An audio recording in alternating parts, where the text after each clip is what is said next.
Good morning, good afternoon, depending on where you are, because right now we're jumping out to the West Coast for our second Thriving Thursday this week. I am delighted and excited to bring to you Leilani Marie Smithl, who is one of the most amazing, humblest, gentlest, talented, profound, skilled, and will kick your tail women I know in my entire life. Don't be deceived by the beauty. She will kick your booty. Hold on one sec. Before we do that, as some of you may know, I am a consultant for Rodan and Fields, the #1 skincare line in North America and the #1 anti-aging line in North America. And I am proud to share some of those products with you. This right here is called Reverse. Now, Reverse has 4 steps in it. It is designed to help remove dark spots. Some of you have dark spots on your skin. This is designed to help you move dark spots. What makes our product unique? Well, the dermatologists actually still practice in San Francisco. So they didn't just create a product and get off the market. They're still in the system. They're still changing lives. They're constantly working on our product and enhancing it for your use. All right. Now, Thriving Thursday. We started off with a great show already, and I have been waiting. We've been trying to book this one for weeks. So you guys are in for a treat, and I will now be quiet. Let's bring in Leilani. Good morning, my friend. Good morning. Good morning. Don't be too quiet, Keys. It's all good. It's all good. How do you feel? I'm good. It's a great day. It's another day. I am living and I'm trying to create, and that's what makes me happy. You got to find your happiness. You know? Yes. So, all right. So tell us give the audience a little bit about you, right? So give them because I know right now people are going, okay, she's gorgeous.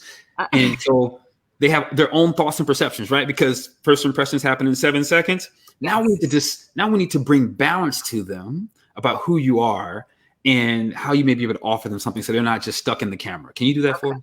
Yes, of course. Right. I was basically born in Osan City, Korea. My mother's Korean, my dad's Black. And what was so great about that situation that a lot of people do not know is the fact that my dad wasn't my real father. Okay. So they ended up meeting on base. So my dad has seen my father, although I haven't. I don't know who he is. I don't know anything about him. He left. He came back. My mom was pregnant, and my father basically just left. And he left us there in Korea to just be. Luckily, my dad came back to Korea. And he ran into my mother, fell in love with me as a child, was like, I will not allow a Black child to grow up out here, because there was so much racial tension with Blacks and Koreans, because with a lot of Koreans, they like, obviously, the lighter tone, the higher complexion. So being a Black child most likely would have led me into prostitution living in Korea. Wow. Yeah. It's pretty deep. It's pretty deep. And so a lot of soldiers went there and left a lot of mixed kids there. And they have struggled and dealt with a lot of excruciating circumstances. So I am absolutely thankful that my dad was just like, nope, not going to happen. And he left for about 9 months to come back because he had family in Mississippi and other things. But he brought us back to the U.S.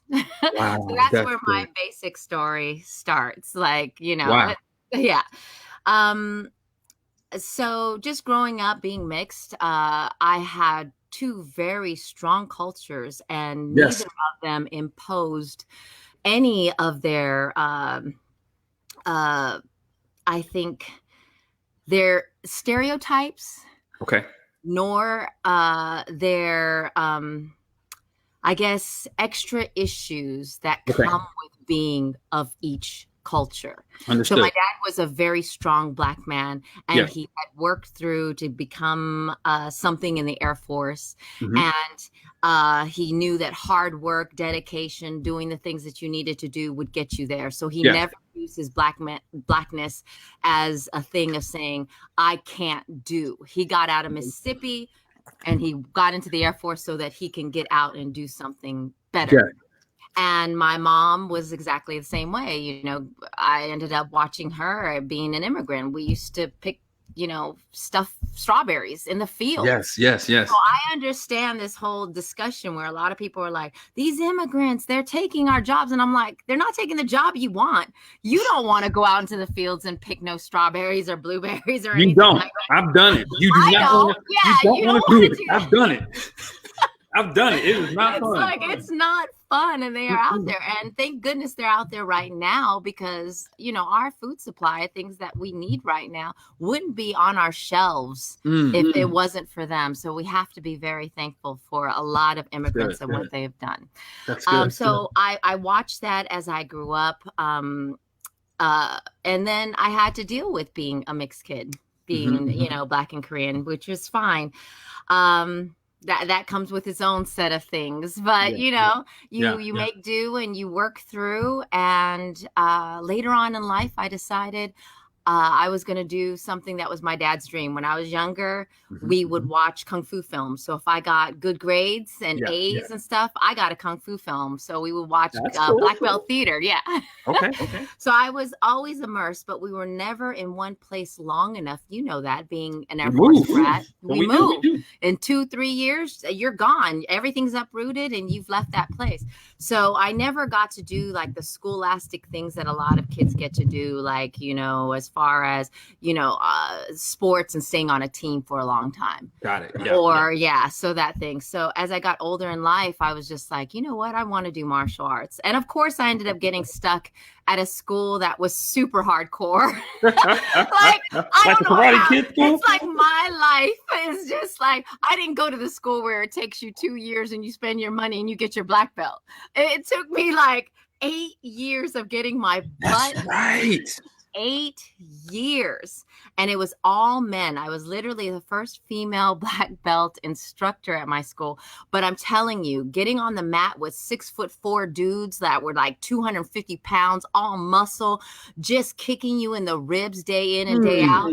Like it's a different, like, all of a sudden your perspective, your humbleness, your humility, and them understanding eventually, because I learned to play chess and not checkers on that floor mat. And I understand, I could almost see like 2 or 3 moves ahead, where a twitch of your shoulder would tell me, okay, that back kick's coming right now. Okay. I got to get out of the way. How do I do that? And sometimes my brain worked and sometimes it didn't, Not block it. Get out the way. Get out the way. And then be able to come in. So it was great getting that kind of respect and earning my way through that. My test was over 4 hours.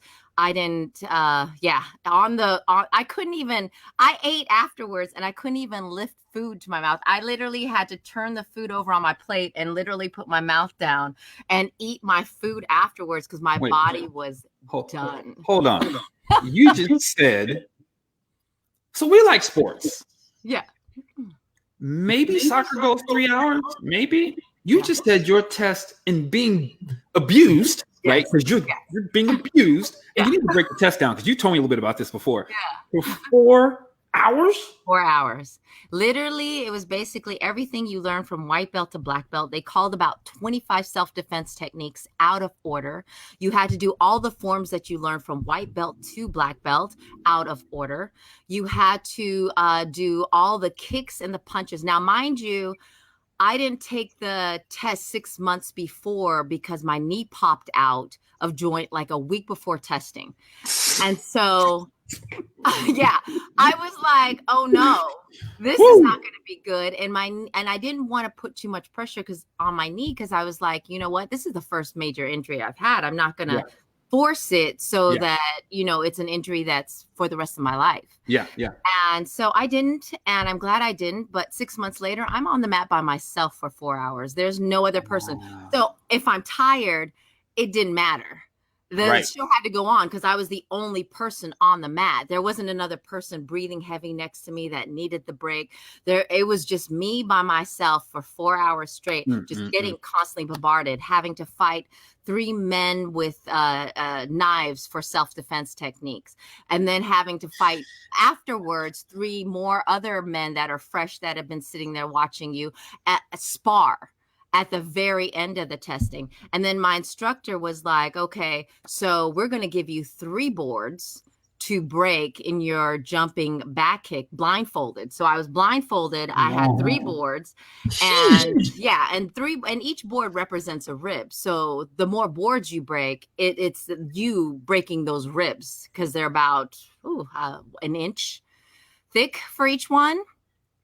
So, yeah, I think the first kick I blasted one of my instructors in the chest, and he was like, holy crap.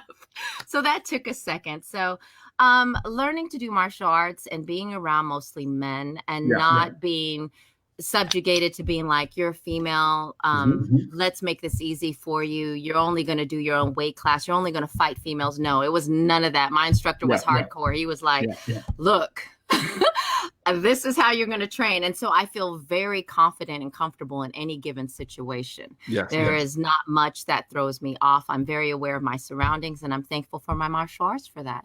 And then, of course, afterwards, I had to go, you know what? I think I want to act. But wait. Before we get into acting, you really dropped a really good nugget there. You talked about how martial arts prepped you. Like, you were able to embrace the challenges that all of us so have in life and convert it to prep you for a calmness that you now possess, where you're not easily ruffled. No. And this is what's so amazing about martial arts, because I feel like you can do sports and it's great and fantastic. And you get that energy out and everything's good while you're doing it. But there's a calmness with martial arts that people don't get, and because they think we're fighting all the time. So then we're aggressive and we're wanting to know. You get that out so that you're not aggressive. You understand your power. You understand how you can take a life. Like, my hands are registered, and how important that is to know. Yeah. I didn't know that. Yeah, once you get a black belt, you have to register your hands. That's why some people, honestly, there have been a lot of martial artists that goes and they'll only go up to like a brown belt or whatever that belt is before a black belt, so they don't have to register their hands. And that's another whole dynamic of the martial arts world. that is, so there are things that like we have to do and say. So if someone's even attacking me, I have to say, I'm a black belt. And what's so interesting about that is that, I'm sure whatever happens, if it comes down to someone taking your information and you saying, I'm a black belt, they will take it over the person that's just like, I attacked her because I wanted to. So it's just, it's an interesting aspect and a good thing. So, which led you to acting. Or your adventurous life led you to acting. Yeah. Well, the funny thing was I started acting before, just a little bit before. Okay. And starting off late and starting off as the way that I look. If I may ask, can I ask? Okay, yes. At late 20s. Okay, cool. All right. Yes. Starting off during that time and still looking young, because you know how we look. Yeah. Yes. People know that I'm 32. Yeah, I know, right? Oh, okay now. All right, I like that number. We love that number. Yes, right? 32. 32. Hello. Yeah. Right. So, starting off in my late 20s, it was already an uphill battle. It was hard. Okay. And I wasn't in the place where I wanted to be stereotyped or typecast. So there were a lot of things I wasn't willing to do. I wasn't willing to be in bikinis. I wasn't willing to play certain particular roles that would require me to be something else. I wanted to act. I wanted to be Meryl Streep. I wanted to be Johnny Depp. I wanted to be kind of actors, I wanted to do a full range of things. And I love some of our Black actors, but they do get stereotyped and set in boxed in. And I was like, why is white actors not so boxed in? They can play Edward Scissorhands in one thing and then go into a regular character. And it's like, we're not offered that opportunity. Why is that? Yes. And I was like, how can I change that when I saw it? And I was just like, this is going to suck. It's going to be hard. I'm going to cry a lot because I know I'm a good actress. I know that I've studied and trained. You know, I can play anything from, you know, whatever you throw at me. I can play. Let me play. Let me do it. Yeah.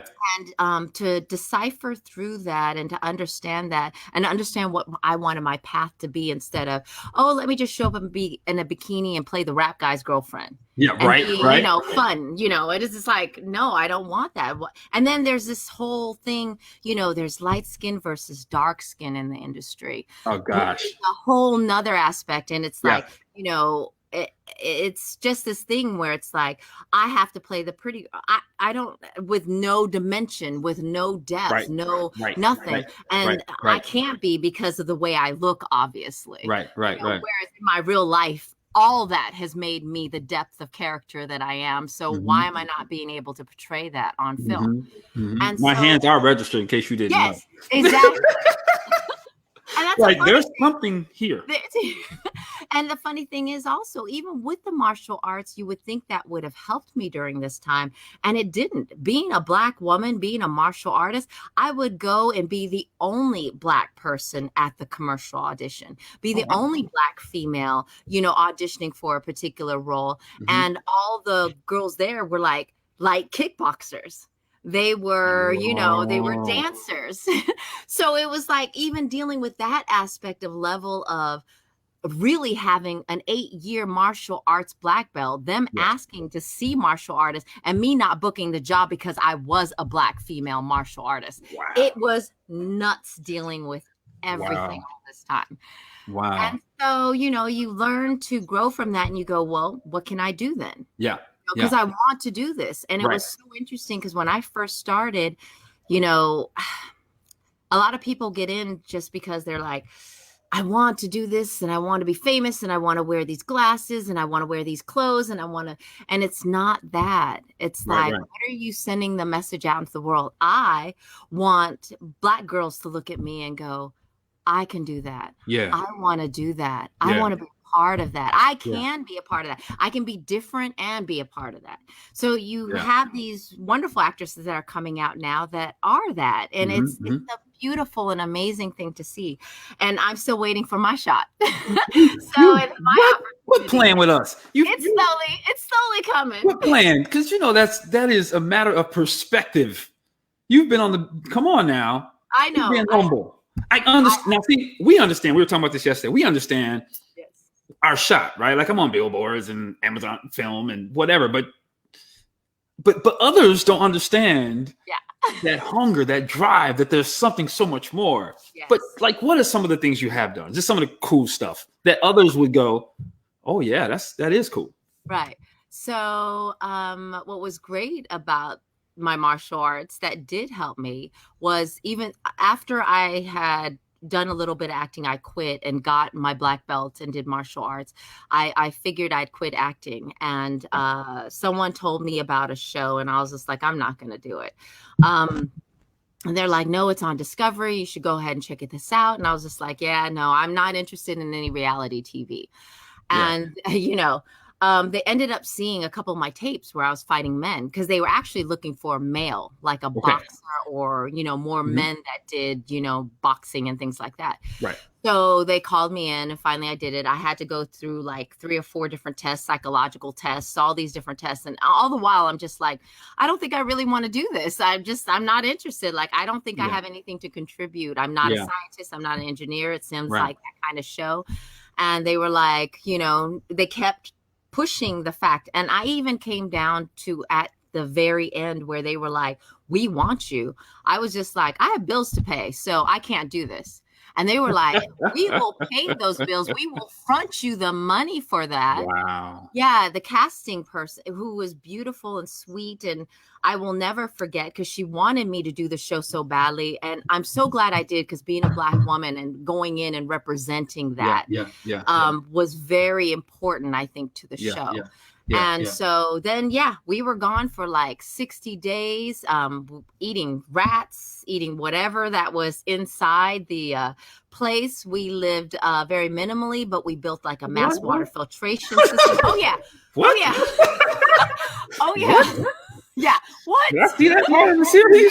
Yeah. No, I don't think so. We had to sift our rice and some of our foods, our dry goods, because there was rat droppings in them. We ended up having to go to the LA River to get like fish, and that's the LA River. Yes, downtown LA. That's disgusting. Wow. So it was an amazing experience learning that and doing that for 60 days and realizing it didn't turn out to be this thing where it was like, once the lights went out, we went to a hotel and we got to eat burgers and fries. And they kept us there immersed in the situation for 60 days. So when the lights went out, our lights went out. So we weren't able to use or do anything except be creative during the time of that process. Now, my martial arts came into play because I was one. You can see some people psychologically deteriorate from that kind of pressure. Yeah. And it's just something that makes people go crazy because it's enclosed. You're only in a certain specific space. You have no food. Your brain starts, playing things on you. You start seeing things, you start going in and out. You start getting dizzy. And the choices that people make that they feel are okay in those kind of situations because it's survival, quote unquote, is just an interesting aspect. And since I studied psychology, since I was a martial artist, all this focus, I was able to bring it all in and be like, this is wrong or this is right. Yeah. And I would have to say I became a very clear voice on that show.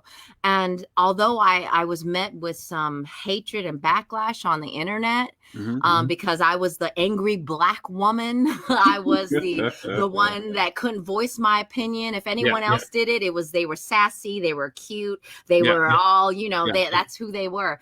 But if I did it, it was like, oh no, shut your mouth, know your place as a woman, play your role. And I was like, that's not going to happen. I'm breaking pallets for you guys to have wood for it to burn at night, so don't tell me what you're doing because what I'm doing is heating up the place, so it's like, I'm contributing.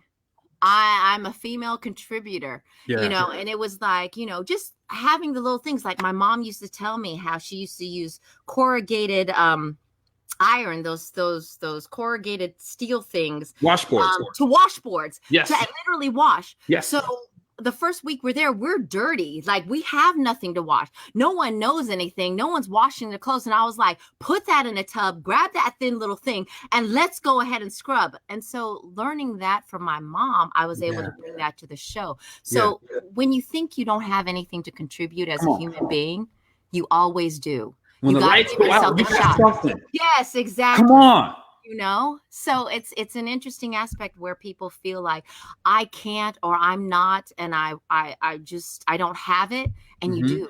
You absolutely do. Everything was given to you via whether it was your parents, your family, your village, your friends. They have given you everything that you need, all the tools that you have to be and survive. You just got to use them. You got to pull back and go, what was that again? Okay, let me use that now. Yeah. Man, I love it. When the lights go out, you just tuned in. Yes. You weren't distracted. You were able to see. You were able to see. You were able to discern what was right, what was wrong, and make those choices. I mean, that is critical because sometimes when the lights go out, like everyone else, they lost it. Yeah. As you said, unquote, for survival's sake, but that's not really reality. No, it's that's not. Just an unfocused mind. Yeah. And a deranged conscious state. Yes. And it is so important to understand how powerful your mind is and to wield that and to use that at certain specific times. And especially now you see these people losing their minds because they've had to stay home for I'm thriving right now. I'm thriving. I am thriving right now. I am more busier now in different ways than I was because my brain has allowed the expansion of understanding. Like, okay, these are the confinements. What can I do to still be creative? What can I do to still make things happen? And that leads me to my next thing of of creating Leilani Drinks the Brown Stuff in my backyard. Yes. And I never wanted to do, any type of like YouTube show or any type of TikTok or any of these Snapchats or things like that. But I have been loving whiskey for quite some time. Yes, yes, yes. And I looked at and did research, and I was like, years ago, I was like thinking about it, and I was just like, no, this, all these people that are in it are, white males. Okay. Yes. Some white females, I didn't see my face. Mm-hmm, I didn't see the way that I thought maybe I would like the show to go, know. Yeah. And I was just like, I don't have anything to contribute. Again, telling myself that. And then all of a sudden this happened. And then all of a sudden I was just like, remember that whiskey thing? You could shoot it literally in your backyard. And that's something that you create. How would you want to do this? And I was just like, okay, you know what? Let me be the first Black woman to be on the whiskey scene and be like, okay, let me create this show so that, people who drink whiskey can enjoy it. Because a lot of people, we get into these patterns of, I got this whiskey, this is it, this is how much I spend, and this is all. But I'm like, there's some fantastic whiskeys out there that you can drink that's, maybe below your price point, that you can save money this week. And then maybe next week you don't have to, scrape and save and only take a little shot. Knowing the whole meaning of what a whiskey is, and then so doing the background research on whiskey and being able to talk about it as a Black female and do the comedy involved that I have, my personality, instead of it being like, oh, this is such a nice whiskey and you should have it here with this glass and this cigar. I'm like, no, let's throw this out the window. Does it taste good with ice? No, I don't like it. And so it's like enjoying my whole process and learning to develop something and create something and say, hey, you know what? I can contribute right now, even with all these confines and things happening. Being an artist, you can find something that you enjoy doing. So you just got to do that. Yeah. So we've got like 3 minutes left. I love that everything you've talked about, you went within and brought it out. You left yourself with no excuse. Like, no, what do I have? What do I know? What did my mama teach me? What do I enjoy?